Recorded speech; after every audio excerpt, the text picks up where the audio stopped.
Chapter 4. The Secret War. Skulduggery put his gun away and walked out to the hall. He peered out into the night. Satisfied that there were no human fireballs lurking anywhere nearby, he came back inside and picked the door off the ground, grunting with the effort. He manoeuvred it back to where it belonged, leaving it leaning in the doorway. Then he shrugged and came back into the living room, where Stephanie was still standing and staring at him. "Sorry about the door," he said. Stephanie stared. "I'll pay to get it fixed." Stephanie stared. "It's still a good door, you know. Sturdy." When he realised that Stephanie was in no condition to do anything but stare, he shrugged again and took off his coat, folded it neatly and draped it over the back of a chair. He went to the broken window and started picking up the shards of glass. Now that he didn't have his coat on, Stephanie could truly appreciate how thin he really was. His suit, well tailored though it was, hung off him, giving it a shapeless quality. She watched him collect the broken glass, and saw a flash of bone between his shirt sleeve and glove. He stood, looking back at her. "Where should I put all this glass?" "I don't know," Stephanie said in a quiet voice. "You're a skeleton." "I am indeed," he said. "Gordon used to keep a wheelie bin out at the back door. Shall I put it in that?" Stephanie nodded. "Yes, okay," she said simply, and watched Skulduggery carry the armful of glass shards out of the room. All her life she had longed for something else, for something to take her out of the humdrum world she knew, and now that it looked like it might actually happen, she didn't have one clue what to do. Questions were tripping over themselves in her head, each one vying to be the one that was asked first. So many of them. Skulduggery came back in and she asked the first question.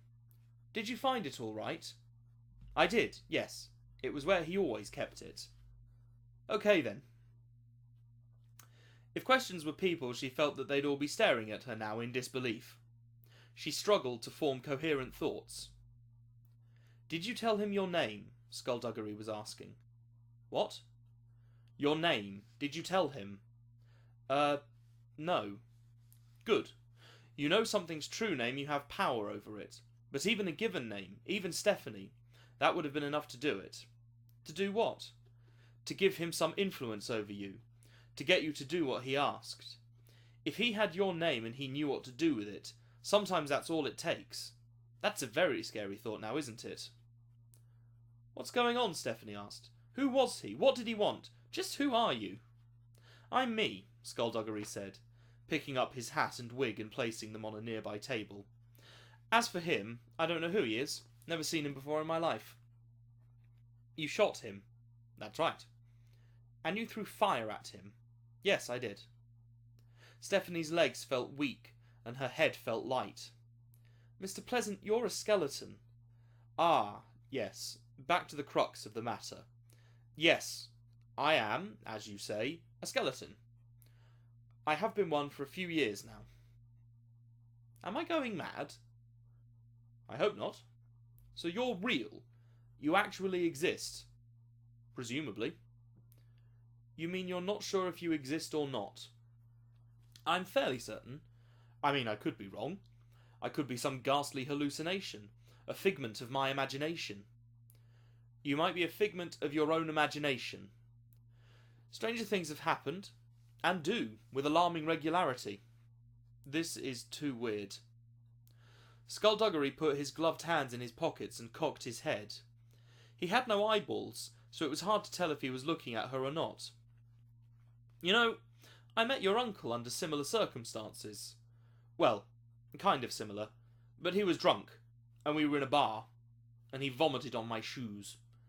So I suppose the actual circumstances aren't overly similar, but both events include a meeting. So, my point is, he was having some trouble, and I was there to lend a hand, and we became good friends after that. Good friends." His head tilted. "You look like you might faint." Stephanie nodded slowly. "I've never fainted before, but I think you might be right. Do you want me to catch you if you fall, or, if you wouldn't mind?" "No problem at all. Thank you." Stephanie gave him a weak smile, and then darkness clouded her vision and she felt herself falling, and the last thing she saw was Skulduggery Pleasant darting across the room towards her. Stephanie awoke on the couch with a blanket over her. The room was dark, lit only by 2 lamps in opposite corners. She looked over at the broken window, saw that it was now boarded up. She heard a hammering from the hall, and when she felt strong enough to stand, she slowly rose and walked out of the living room. Skulduggery Pleasant was trying to hang the door back on its hinges. He had his shirt sleeve rolled up on his left forearm. Ulnar, Stephanie corrected herself, proving that her first year of biology class had not gone to waste. Or was it radius? Or both? She heard him mutter. Then he noticed her and nodded brightly. "Ah, you're up. You fixed the window." "Well, covered it up. Gordon had a few pieces of timber out back, so I did what I could. Not having the same luck with the door, though. I find it much easier to blast them off than put them back. How are you feeling?" "I'm okay," Stephanie said. "A cup of hot tea, that's what you need. Lots of sugar." He abandoned the door and guided her to the kitchen. She sat at the table while he boiled the water. "Hungry?" he asked when it had boiled, but she shook her head. "Milk?" She nodded. He added milk and spoonfuls of sugar, gave the tea a quick stir, and put the cup on the table in front of her. She took a sip. It was hot, but nice. "Thank you," Stephanie said, and he gave a little shrug. It was hard discerning some of his gestures without a face to go by, but she took the shrug to mean, think nothing of it. "Was that magic, with the fire and blasting the door?" "Yes, it was." She peered closer. "How can you talk?" "Sorry?" "How can you talk?" "You move your mouth when you speak, but you've got no tongue, you've got no lips, you've got no vocal cords. I mean, I know what skeletons look like, I've seen diagrams and models and stuff, and the only things that hold them together are flesh and skin and ligaments, so why don't you just fall apart?" He gave another shrug, both shoulders this time. "Well, that's magic too." She looked at him. "Magic's pretty handy." "Yes, magic is." "And what about, nerve endings? Can you feel pain?" "I can, but that's not a bad thing. Pain lets you know when you're alive, after all." "And are you alive?" "Well, technically no, but..." She peered into his empty eye sockets. "Do you have a brain?" He laughed. "I don't have a brain, I don't have any organs, but I have a consciousness." He started clearing away the sugar and the milk. "To be honest with you, it's not even my head." "What?" "It's not. They ran away with my skull. I won this one in a poker game." "That's not even yours? How does it feel?" "It'll do. It'll do until I finally get around to getting my own head back." "You look faintly disgusted." Doesn't it feel weird? It'd be like wearing someone else's socks." "You get used to it."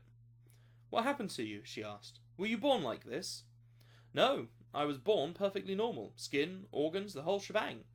Even had a face that wasn't too bad to look at, if I do say so myself." "So what happened?" Skulduggery leaned against the worktop, arms folded across his chest. "I got into magic.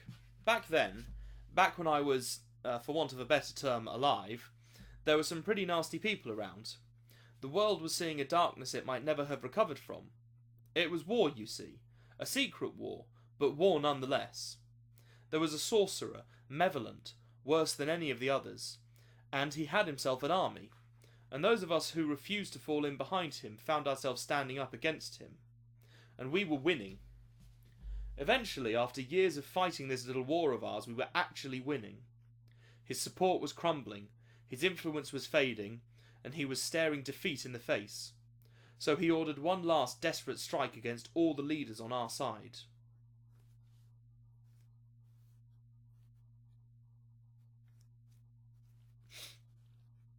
Stephanie stared at him, lost in his voice. "I went up against his right-hand man, who had laid out a wickedly exquisite trap. I didn't suspect a thing until it was too late. So I died. He killed me. The 23rd of October it was when my heart stopped beating. Once I was dead, they stuck my body up on a pike and burned it for all to see. They used me as a warning. They used the bodies of all the leaders they had killed as warnings, and to my utter horror it worked." "What do you mean?" "The tide turned. Our side started losing ground. Malevolent got stronger. It was more than I could stand, so I came back. You just came back. It's complicated. When I died, I never moved on. Something was holding me here, making me watch. I've never heard of it happening before that, and I haven't heard of it happening since, but it happened to me. So when it got too much, I woke up, a bag of bones, literally. They had gathered up my bones and put them in a bag and thrown the bag into a river. So that was a marvellous new experience right there. Then what happened? I put myself back together, which was rather painful, then climbed out of the river and rejoined the fight, and in the end we won. We finally won. So, with Malevolent defeated, I quit that whole scene and struck out on my own for the first time in a few hundred years. Stephanie blinked. Few hundred? It was a long war. That man, he called you detective. He obviously knows me by reputation, Skulduggery said, standing a little straighter. I solve mysteries now. Really? Quite good at it too. So what, you're tracking down your head? Skulduggery looked at her. If he'd had eyelids, he might well be blinking. It'd be nice to have it back, sure, but... So you don't need it, like, so you can rest in peace? No, not really. Why did they take it? Was that another warning? Oh, no, Skulduggery said with a little laugh. No, they didn't take it.